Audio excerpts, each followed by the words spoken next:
Hola, ¿qué tal? Bienvenidos a nuestra clase de español. En la lección de hoy, nosotros vamos a hablar sobre la casa e las partes de la casa. Então, na aula de hoje, nós vamos falar sobre as partes da casa. Então, se você não é inscrito no canal, se inscreve, comenta qualquer dúvida, qualquer sugestão. Compartilhe esse vídeo com seus amigos. E se você quiser e puder contribuir com o meu trabalho, na descrição dos vídeos tem as formas que você pode fazer isso.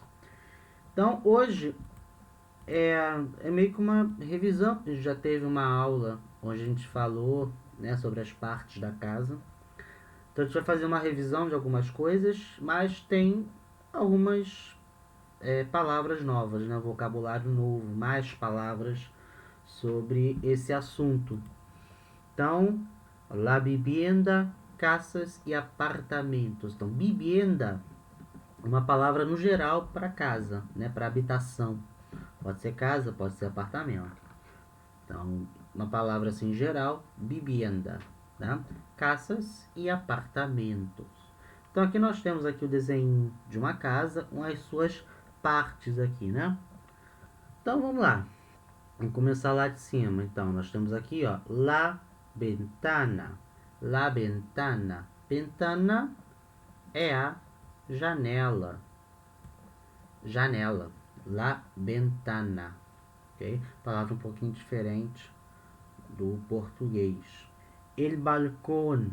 El balcón tá aqui, ó. É a sacada, tá? Balcón. Pode ser essa sacadinha pequenininha aqui da casa, pode ser sacada de apartamento mesmo, né? Tem alguns apartamentos que a sacada é grande, né? Quase uma varanda, né? Também chamado de balcão. Tem lugar que a sacada é bem pequenininha, não tem nem varanda quase, é só uma grade, né? Depois da janela, também é chamado de balcão.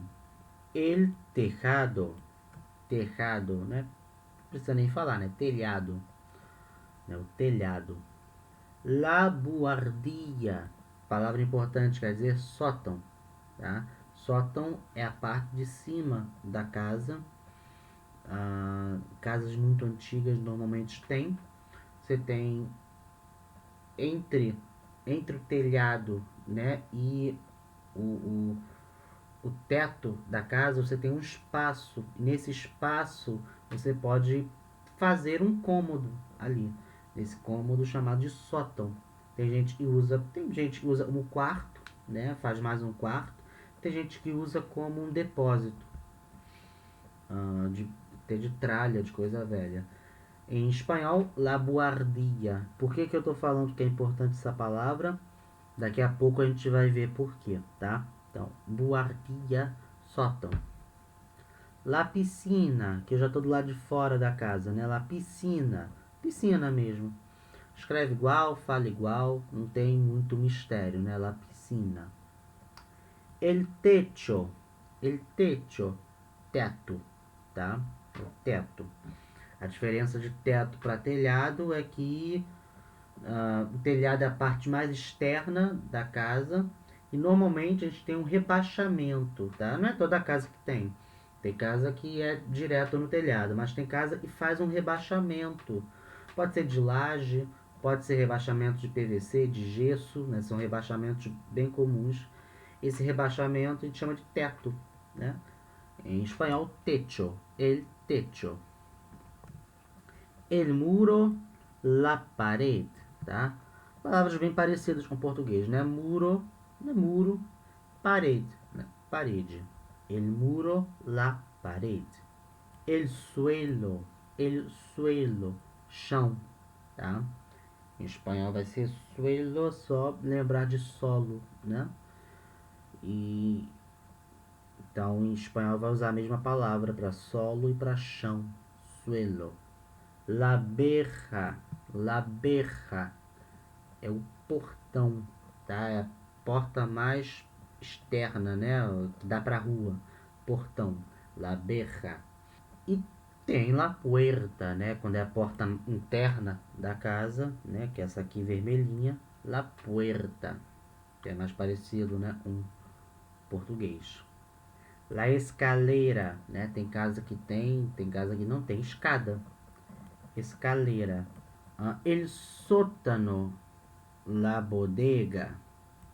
Então, sótano. Lembra que eu falei que buhardia era uma palavra importante, né?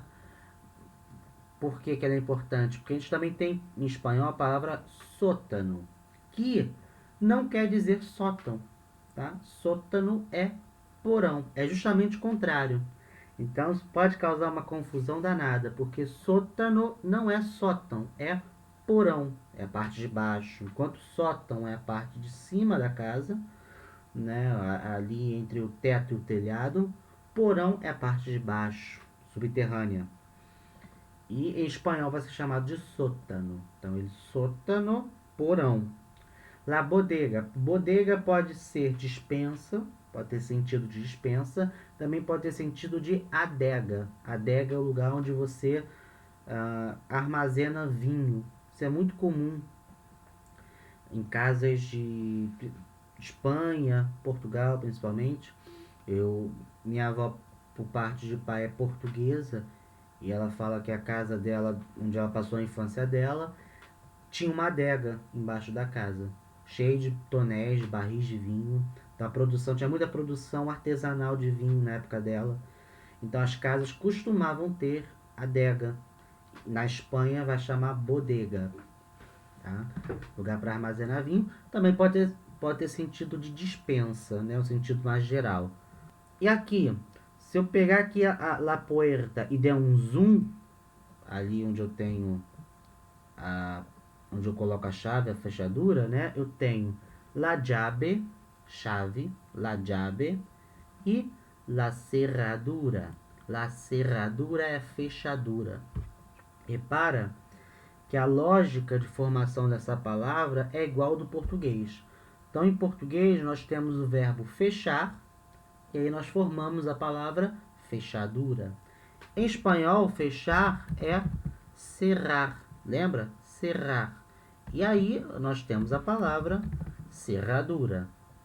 Okay? Então a lógica de formação é a mesma. E vou aproveitar e colocar mais uma palavra que não está aqui, que é maçaneta. Maçaneta em espanhol é la manilla. Deixa eu ver onde eu posso colocar isso aqui. Vou dar aqui. La manilla ou la manija. Tá? São duas maneiras diferentes de falar. Manija é mais comum na América Latina. Então, la manilla ou la manija. Maçaneta. Tem outras palavras também. É legal quando você tiver dúvida de um vocabulário, de uma palavra, dá uma dica. Você vai na Wikipédia em português. Uma forma interessante de adquirir vocabulário. Por exemplo, quero saber como é que é maçaneta, né, em espanhol. Então eu venho na Wikipédia em português, entro lá com maçaneta. Então vai vir a página falando de maçaneta, o que é maçaneta. Aí eu venho aqui, deixa eu me tirar aqui, ó. Então eu venho aqui, ó, em línguas, né, idiomas. Então 37 línguas, quer dizer que essa página de maçaneta está traduzida em 37 idiomas. Eu vou no idioma que eu quero, né, espanhol. E aí eu tenho a página em espanhol. E aí eu chamo de manija. Mas aí, ó, se você vir aqui embaixo, ó, ele dá outras palavras para você. Então, manija, mania, manecia, pomo, peria, tirador ou picaporte. Palavras aí que eu nunca ouvi falar, inclusive. Tá? Então, ele explica o que é. É bom para adquirir vocabulário, é bom para treinar o idioma mesmo, né? A gente vai lendo aqui. Nesse sentido, a Wikipédia é muito boa, tá? A Wikipédia só não é tão confiável se você for fazer um trabalho e precisar de uma referência. Então, a Wikipédia não vai ser uma boa referência, porque qualquer pessoa pode escrever lá. Mas nesse sentido de você adquirir um vocabulário em uma língua, em um idioma, é bem interessante, tá? E pode ser em qualquer idioma. Por exemplo, vim aqui em espanhol. Mas para quem, por exemplo, me assiste dando aula de francês e quer fazer o mesmo processo, pode vir também. Então, por exemplo, Maçaneta, se eu venho aqui em idioma francês, já vou ver que é chamado de poignée.